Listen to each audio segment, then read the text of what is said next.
Now, earlier you talked about telling the truth. No one story is the same. I want to know, what is the role that you feel journalists of color play in delivering and contextualizing the news, especially in today's political climate? That's a tough one. We don't play a large enough role, if you ask me, and you just did. But when we're in the room, and it's not easy, and it's not fair to put it all on people of color to be the ones to say, wait a minute. Right. Because now you're going to get that, oh, you're just so difficult. Yeah, I'm difficult because we're not going to go on the air and say police are looking for 2 black men. It does not help the public if there's 2 dangerous guys out there, because it could be the 2 guys behind the camera right now, all right? It could be my brother, it could be your brother. Right. Like, who are we really looking for? Yeah. And we would never say that about, another group.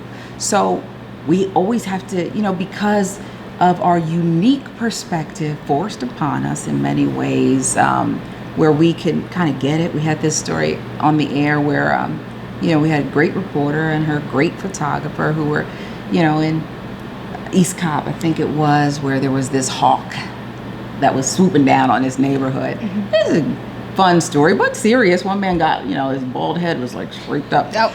And right before they left, a white woman pulls up, blocks them in, right? Even though the female reporter talked to her, they're like, you knew. What do you mean? Why are they taking pictures? And why is that? Why do you think you need or you deserve or you must have that information? As if we're really pre-Jim Crow, mm-hmm.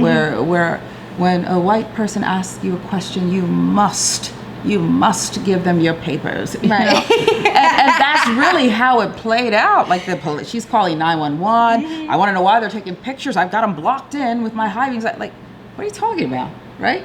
These are people doing a job. If they're just there sightseeing, how is that your business? Right. You're like the lemonade lady over here, right. And the lady over there that's saying, interrogating someone, do you live here? Right. Do you live here? Right. So I think it's a unique thing where we have to be able to, with dignity, with respect, give that other side.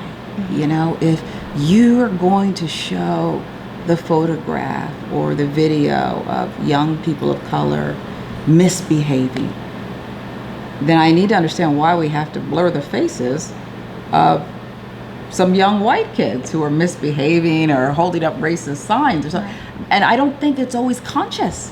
I think it's just, and I think sometimes people of color feel the same. It's just how we're raised. Mm-hmm. And these images in the media, they're so important. They're so important. This is not just a job. That's why I have such an aversion to, Cutie who just wants to show up and be on TV and doesn't really care about the stories. Because if anything shapes our values, our beliefs, our truth, God, this is a profession where it all just like collides. And I think it's such a responsibility to take it so seriously. Don't always get it right. But you have to understand, I can't not speak up. Right. I'd be a lot further. I'd be a whole lot further. If I had dimples and could keep my mouth shut, I might be at the network. Okay? So you never know. But it's still the greatest profession. I do think that responsibility, it shapes minds, and it can reverse course. Right. With some people who felt it was one way, we can show them another way. If you really are artful and creative at that storytelling, you can actually tell them something different, show them. Mm-hmm. Look, this is really the truth. Mm-hmm. It's undeniable. If you're creative enough, I think you can do that. I'll never give up hope. You say you can't keep quiet, you have to tell the truth. Now, your check that moment, when a viewer went out their way to call you out your name. Mm-hmm. It was very articulate, and you spoke up for a lot of people who are often mistreated in this country, women of color who are mistreated in corporate America. Did you feel like it was your responsibility to respond to the viewer and speak up for the many women of color or people of color in America? Yeah. I guess that would be the short answer, but you have to understand it was happening in real time as we were having that discussion about the Atlanta mayor's race and how race was definitely, heavily entrenched. But this is happening in real time. you're sharp, you're quick-witted, you're doing that 9 o'clock show, which was a different beast back then. Right. It was very raw, very opinionated. That's what they wanted. That's what they asked. I think that's what, we delivered. And I was conflicted, even in the moment. I'm telling you, this is happening like really fast, but that's the way my mind works sometimes. On the one hand, I don't think it's an excuse every time somebody calls you the N-word that you're forced to react. Right. No, you're really not, right. Because I do consider the source, garbage in, garbage out. Who cares? Right. I think we have to get really good at that. And for the most part, I think people of color, we're used to it. Doesn't mean we have to accept it. Right. But at the same time, I think worse than somebody calling you a nigger, worse, is those people on the sidelines, right? They're sitting over there who think, well, that never really happens. That doesn't, Obama was president for 8 years. Absolutely. And so there is no racism. And that's the least of what people call me. That's the least of what they email. So I did want to say, now you see that there? Now you see that? That doesn't hurt my feelings. She might have got me on the wrong day, okay? After a frustrating day, now it's 9 o'clock and you're gonna send me this. Right. But, whatever. But there's so many people out there, black, white, people who've been sheltered or not. And you wanna say, you wanna know what's up? You wanna know what's really out there? This is what's out there. And so I felt that was the responsibility, not to put the spotlight on a fool. Right. A fool will be a fool. Right. Not to put the spotlight on me. But just to say, you know what? And I didn't know what was going to come out of my mouth. But I knew when I got that email and sent it to the EP and said, put this on. It's a show where we're seeing comments. Put this on. I have something to say. And to his credit, he did.